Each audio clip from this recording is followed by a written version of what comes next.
Project తెలంగాణకు కల్పతరు అని స్పష్టంగా రాష్ట్ర ప్రజలందరికీ అర్థమయ్యే విధంగా పీపీటీ ప్రజెంటేషన్ కూడా ఇవ్వడం జరిగింది. సరే, రాజకీయ దురుద్దేశంతో కాంగ్రెస్ పార్టీ ఈ కమిషన్ను ఏర్పాటు చేసిన న్యాయ వ్యవస్థ మీద, రాజ్యాంగం మీద పూర్తి గౌరవము, విశ్వాసం ఉన్నటువంటి పార్టీ బీఆర్ఎస్ పార్టీ.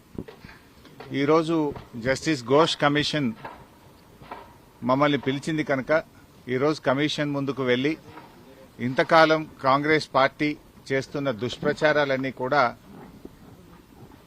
వివరించి వాస్తవాలన్నింటినీ కమిషన్కు తెలియజేస్తాం. సో మా దగ్గర ఉన్నటువంటి పూర్తి సమాచారం, అన్ని విషయాలను కూడా కమిషన్ దృష్టికి తీసుకువెళ్తాం.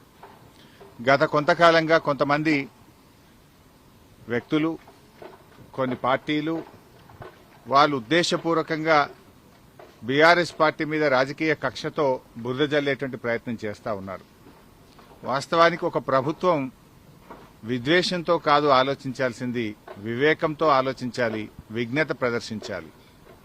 కానీ నేడు కాంగ్రెస్ ప్రభుత్వం విద్వేషంతో, రాజకీయ దురుద్దేశంతో మా మీద బురద జల్లాలని ఇవాళ రాష్ట్రానికి అన్యాయం చేస్తున్నారు. ముఖ్యంగా రైతులకు అన్యాయం చేసే ప్రయత్నం చేస్తా ఉన్నారు.